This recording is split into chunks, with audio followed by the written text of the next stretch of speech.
Welcome to my channel, where we discuss everything and all things politics, economy, and development in Nigeria and around the world. In a few days' time, we will be marking the 1 year anniversary of February 25, the day Nigerians overwhelmingly rejected the ruling All Progressive Congress to avoid the present economic calamity in the country.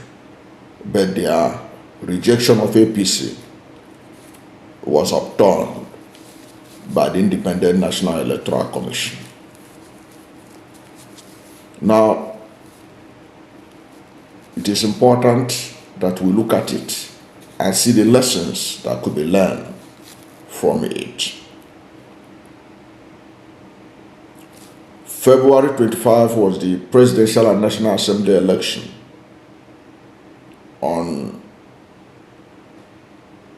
during the 2023 general election.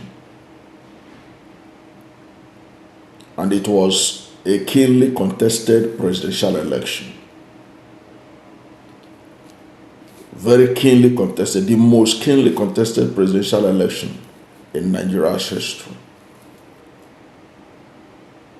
And some of the candidates deployed every tactic under the sun to have edge. And nothing was deployed as much as religion and ethnicity. And the major culprit include President Bola Ahmed Tinubu, who was the candidate of the All Progressive Congress. He was the one that elevated religion and ethnicity to almost like a religion itself,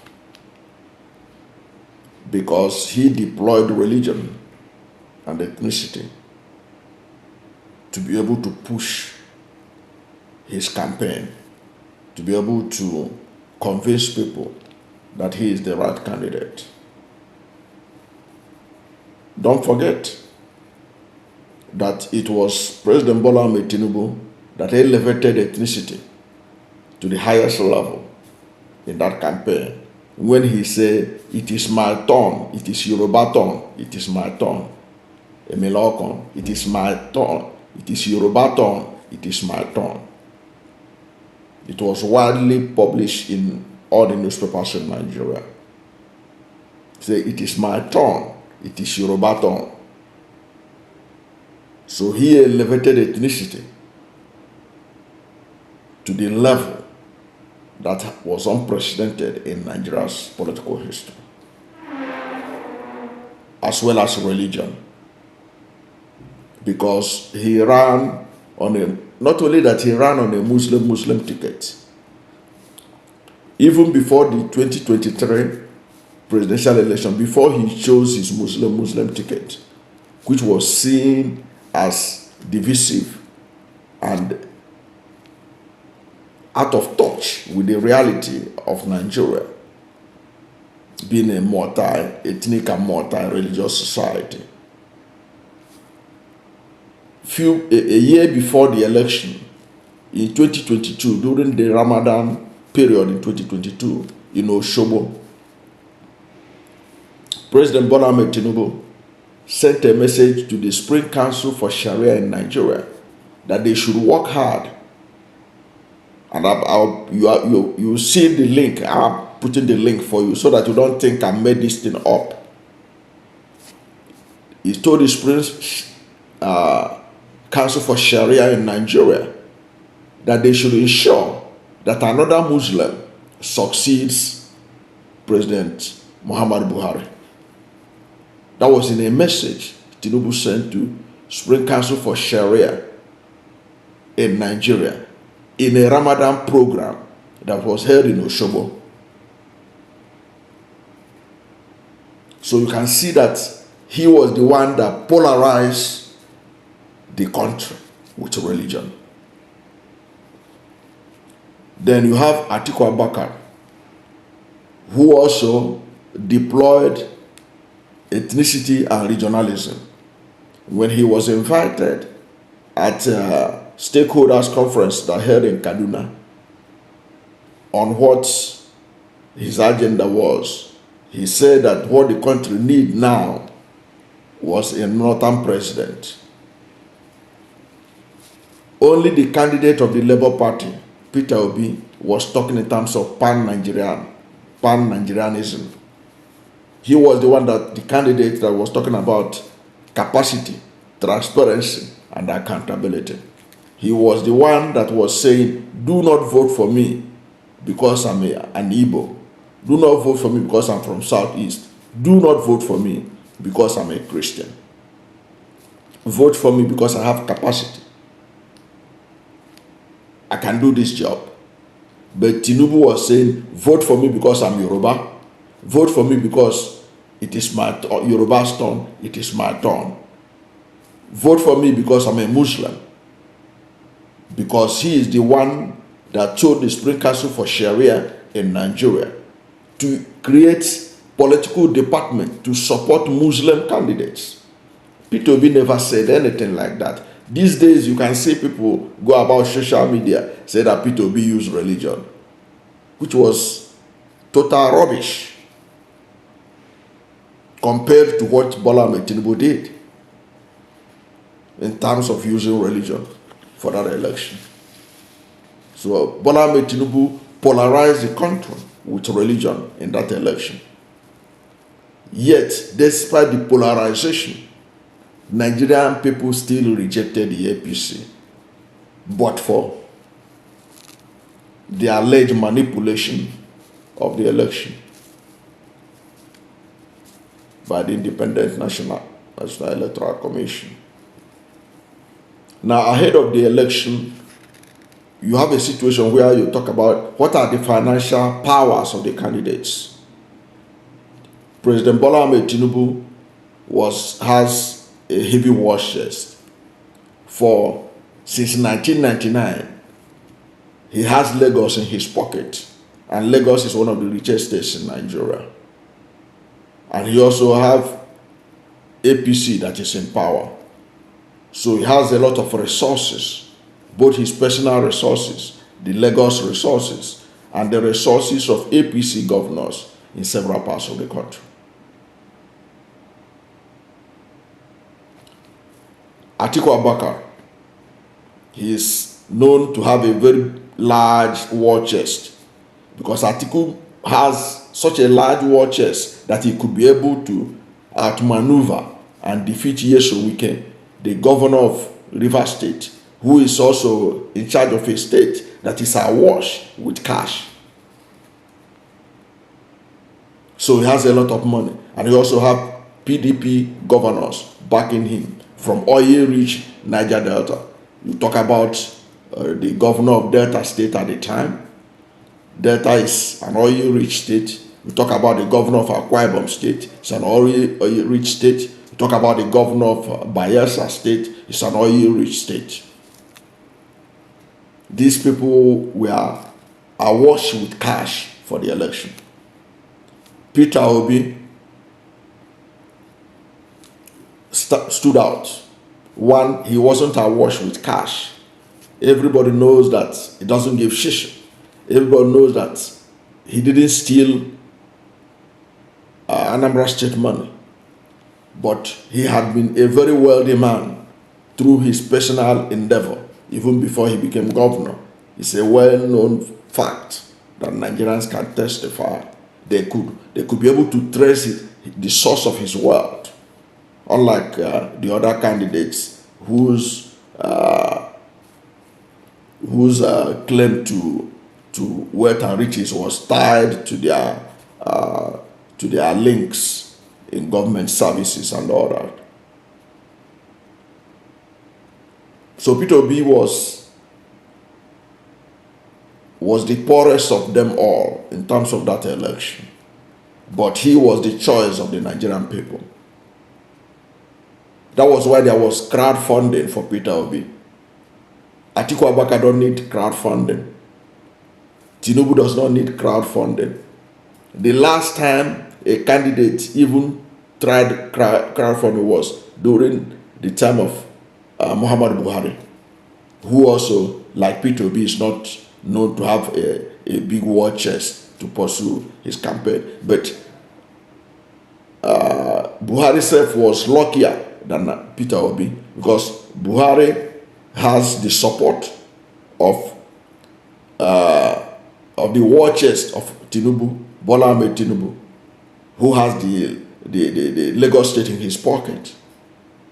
He has that war chest at the time. He has the war chest of Rivers State, Rotimi Chibika Amechi, who was the governor of Rivers State at the time.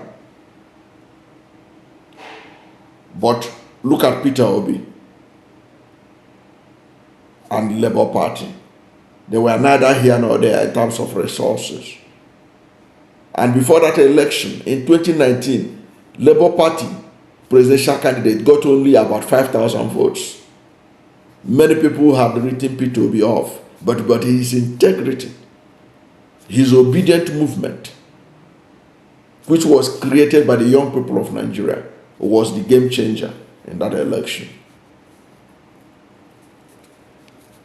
It was the game changer. They were talking about structures. Peter Obi proved that the structure is the people of Nigeria, and the people of Nigeria did not disappoint him. It was the establishment that disappointed not only Peter Obi, but the people of Nigeria. Now, ahead of the election, there were several opinion polls which also indicated clearly that Peter Obi was the man to beat. There was opinion poll by the Bloomberg, opinion poll by the CNN, opinion poll by the We Together Foundation, opinion poll by Redfield and Welton, opinion poll by Anna Polls, opinion poll by Stare Poll. All these opinion polls, all of them gave it to Peter Obi. And all these opinion polls, these pollsters were not linked together. Bloomberg people don't know the CNN people. The CNN people don't know the We Together people. The Redfield and Wilton strategists don't know the Anna Poll people or the Stare Poll. These opinion polls were done scientifically, and they showed that Peter Obi was the man to beat, that he is the one that Nigerian people want to be the next president of the country.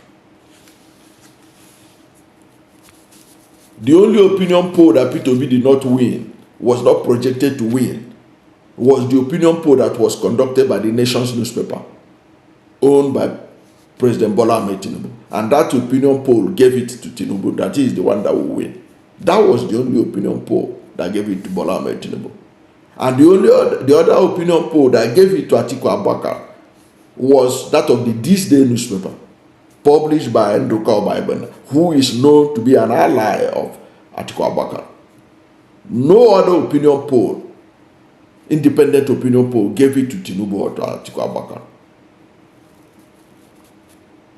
And in line with that opinion poll, Peter Obi was on the verge of winning. It is widely believed that Peter Obi was on the verge of winning. That was why the INEC machine developed glitches. Think about it. The National Assembly election and the presidential election took place the same day, at the same time, the same minute, the same hour, the same second. After the election, only the presidential election result could not be transmitted. But they were able to transmit the House of Representatives result. They were able to transmit the Senate result.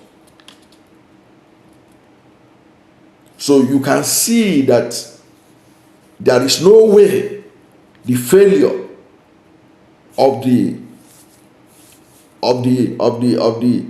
Beavers machine to transmit the presidential election was not a sabotage, because it was the same machine they used for Senate and House of Reps. How come to transmit the presidential election result there were glitches? It was as a result of this that the the rejection of the APC by the Nigerian people began to change.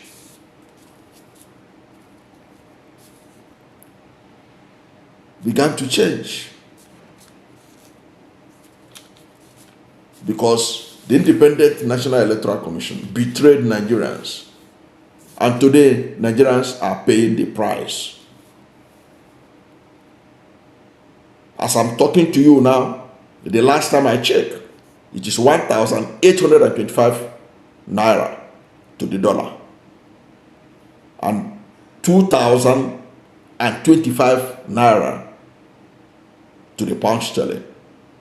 This is the price a society pays when the will of the people were betrayed. As we mark this occasion, it is an opportunity for Nigerians to reflect on what should have been. Because part of the reason why the establishment succeeded in wishing away the will of the Nigerian people in their rejection of the APC was because the Nigerian people were complacent, in the sense that they could have stood their ground and say that INEC cannot be allowed to get away with what it got away with. They could have been able to stop be able to, lead protest. This protest you see them leading now today over hunger and starvation could have been done earlier on. If this protest they are calling for now, which I consider useless, if they had called for it, if they had done it after the election, immediately after the election, when they perceived that the result that was announced by INEC was not in line with what they voted for, it would have made sense. Now it doesn't really make sense. That's why I supported Ohaneze and the others who say that people from Southeast should not participate in any protest going forward. Because when Nigerians should have protested, when their mandate was stolen, they did not protest. They allowed the system to run on autopilot, and they are paying the price today. And even if we are to take the results that the Independent National Electoral Commission later announced as the result they use in declaring Tinubu the president, let us look at the number. Tinubu was declared the president with about 8 million votes. 8 million votes. 8.7 million votes. Atiku Abubakar in the INEC data, which is disputable anyway, got 6.9 million votes. P2B got 6.1 million votes.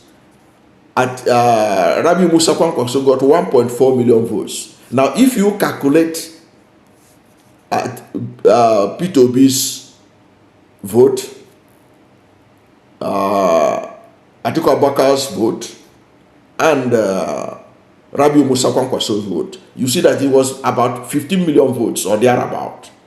It still showed that Nigerians rejected Bola Ahmed Tinubu and the APC. You can see that the vote that was voted against Bola Ahmed Tinubu was a vote of rejection of the APC, a vote of rejection of what they are passing through today. So that Nigerian people foresaw that they are going to be in this mess and rejected the APC. So that is something to take away as Nigerians mark 1 year anniversary of the 2023 presidential election. Thank you for watching this video thus far. And if you are new to my channel, you are not yet subscribed to my channel, please subscribe to my channel. Hit the subscription button, hit the notification bell. When you subscribe to my channel and hit the notification bell, anytime I have a new video, you'll be among the first to know. God bless you. And please don't forget to like this video, because when you like it, Google will rank it high and recommend it for more people. Thank you, and God bless you and yours.